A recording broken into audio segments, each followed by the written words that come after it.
මේ වගේ හස්බන්ඩ්ලා නම් 1000කින් සම්පතක්. අර හස්බන්ඩ් දෙපාරක් කීතනම ඇති ආපහු නිදා ගන්න කලින් වයිෆ් එක්ක 1000කින් සම්පතක් කියන්නේ මේ වගේ හස්බන්ඩ්ලා ඉන්නවද කියලාත් අපේ ලෝකේ හිතා ගන්න බෑ. මනුස්ස ලෝකේ. මනුස්ස ලෝකේ. ඇත්තටම අද කියන්න යන්නේ සත්ත්ව ලෝකේ කතාවක්. හැබැයි හරිම පුදුමයි මේ හස්බන්ඩ් මේ වයිෆ්ට කරන දේවල් දැක්කට පස්සේ. අද අපි කියන්නේ කුරුල්ලෙක් ගැන.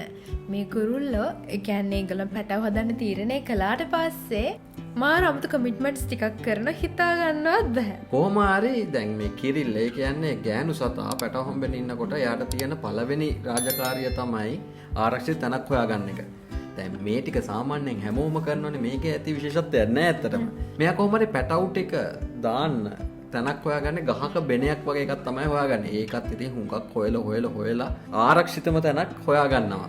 ඉතින් ඊට පස්සේ හොඳම වෙලේ තමයි අපිට හිතා ගන්නවත් බැරි වෙන්නේ මේ ගෑනු සතා බෙනේ ඇතුළට රිංගනවා. ඊට පස්සේ එයා ඇතුළට ගිහිල්ලා එළියෙන් සීල් කරගන්නවා. සීල් කරනවා කියන්නේ ඔය දැන් සාමාන්‍යයෙන් කුරුල්ලෝ පැටව හොම්බෙන්න ඉන්නකොට ඔය කැලේ වැටිලා තියෙන කොළ ටුටු වලන් ගිහලා කූඩු හදනවා.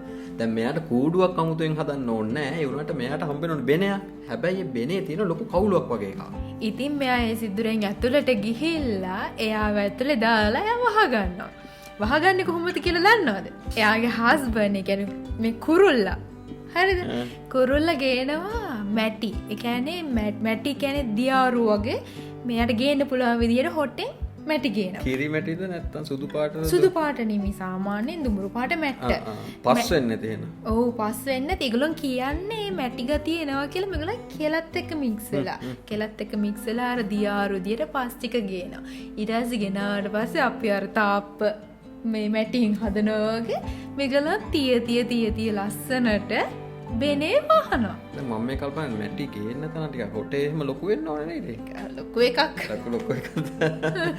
ඉතින් ඔන්න ඔහොම දැන් මේ හස්බන්ඩ් ඇවිල්ලා දැන් වයිෆ් ඇතුලේ ඉඳිද්දි බෙනේ වහනවලු. බලන කෙනෙක්ට හිතන්න පුළුවන් මේ මනුස්ස වයිෆ් එක්ක මල්ල පැනලා මොකක් හරි ඒකට ඇතුලට දාන දොර වහනවද කියලා. හැබැයි එහෙම එකක් නෙවෙයි එයා කරන්නේ. එයා ඒක ලස්සනට වටේට හදනවා. හැබැයි මැද ඇතුලේ එයා ගෑනු සතා. සම්පූර්ණයෙන් වහන්නේ නැහැ. සම්පූර්ණයෙන් වහන්නේ මේ කියන කට්ටියට ටිකක් දිගටියට ලොකු හොටක් තියෙන. හරිද?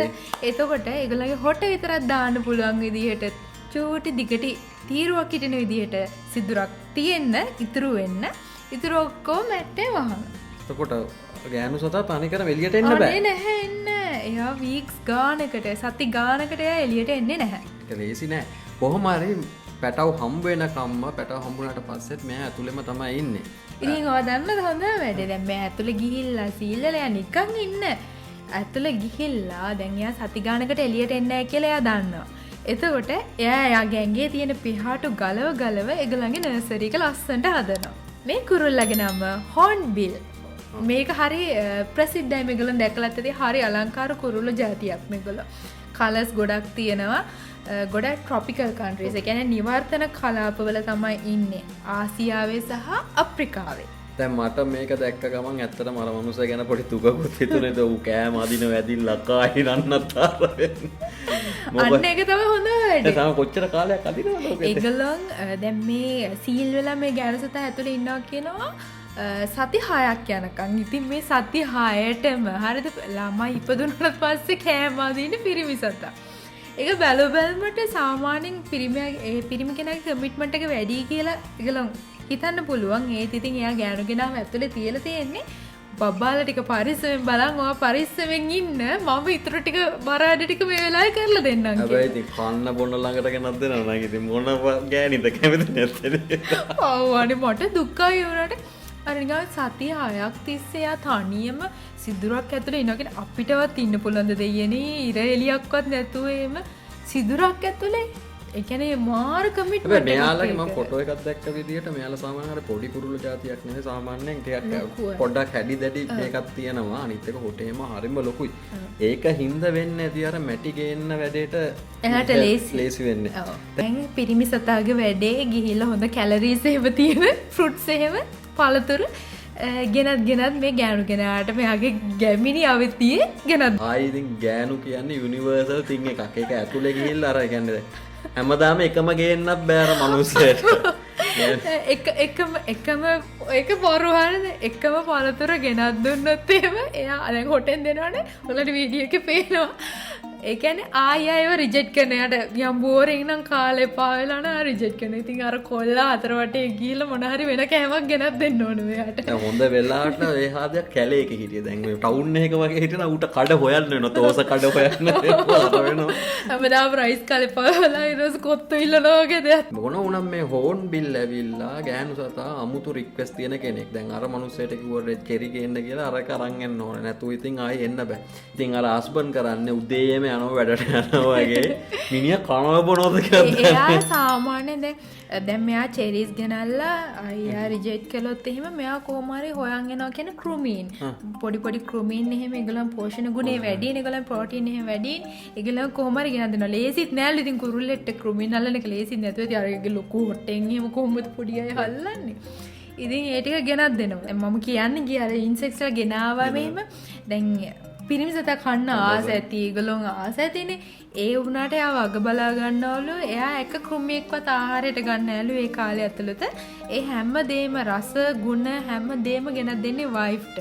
ළමයි ඉපදුනාට පස්සේ ළමයිට. සති 6ක් යනකම්. ඒක හොඳ වැඩේ තමයි වදන්නවද? දැන් මේ මෙහිම චෙරිස් එහෙම ගේනවනම් ඒගොල්ලෝ අර සත්ත්ව නිරීක්ෂකයෝ කියන්නේ බලන් ඉඳලා මේගොල්ලෝ බලන් ඉන්නවනේ ගොඩක් අය කැලේ නිරීක්ෂණය කරන සත්ත්ව වේදීන් එහෙම ඉන්නවනේ. එතකොට ඒගොල්ලෝ කියනවා බලන් ඉඳලා සාමාන්‍ය ඔය පිරිමි සතා ඒ සති 6ක කාලය ඇතුළත බෙරිස් 2000කට ආසන්න ප්‍රමාණයක් අදිනවලු. මිනිහා එළියට කියලා පොලක වගේ කරනවා නම් ගාණක් කියලා හරි හොයාගෙන. ඒ වුණාට ඉතින් මෙන්න මේ වගේ 2000 ගාණක් බෙරි නේද? බෙරිස් ඒ කියන්නේ ඇට ಜಾති, ඔය ගෙඩි ಜಾති, ඔය පේර ඒ වගේ ඉතින් දැන් ඔය දැන් ඇතුලේ ඉන්නකොට සර්පයන්ගෙන් එහෙම මොකුත් ප්‍රශ්න වෙන්නේ නැහැ. ඒක සර්පය වෙන්නේ නැති වෙන්න තමයි මුළු බෙනීම සීල් කරන්න ගෑනු ගෙනාගේ ඇහැ විතරයි පේන්නේ. ගෑනු ගෙනා ඉන්නද කියලා ඇහැ බලන ඊට හොට දාන්න පොර බලන. ඊට අර දිගටනේ ස්ලිට් එක. එතකොට මේගොල්ලෝ හොටතර දිගටනේ හොටෙන් දාන්න පුළුවන්. එදිනට එච්චරයි ගන්න දෙනවා. ඉතින් මේ විදිහට තමයි මේ පවුල යන්නේ. ඉතින් ළමයි ටික බලාගෙන මේව කරගෙන මොනව කරත් අර අපූර්ව දෙයක්. හොඳම දේ තමයි අර ඇහෙන් බලලා කෑමක දාලා පොර ඉන්න ඇති බයෙන්. දැන් ගන්නවද නැද්ද නෑ නෑ හොටවල් දෙක එකතු කරලා අර දැන් මේ පිරිමිගෙන ආවම දකින්න ඔය රසය හොට දාලා ගන්නවා. අර හොටෙන් දෙනවා. ඉතින් ඊට පස්සේ දැන් ඒගොල්ලෝ බබාලා හම්බෙලා මේ බබාලාට සති 5ක් වෙනකන් දැන් අම්මා ඉන්නවා ඇතුලේ. ඊට පස්සේ අම්මයි බබාලා ඔක්කොම බෙනේ කඩන් එළියට ඇවිල්ලා ඉතින් ඒගොල්ලෝ විසිරෙනවා. ආයි අම්මා යනවා තාත්තත් එක්ක ආයි අර හස්බන්ඩ් දෙපාරක් හිතනවා ඇති ආපහු නිදා ගන්න කලින් වයිෆ් එක්ක. ඇයි මූට මාසයක් කෑම දින්න ඕනේ. මොන වුණත් මේක තමයි කතාව. අපි ඊළඟ වීඩියෝ එකේ හම්බෙමු.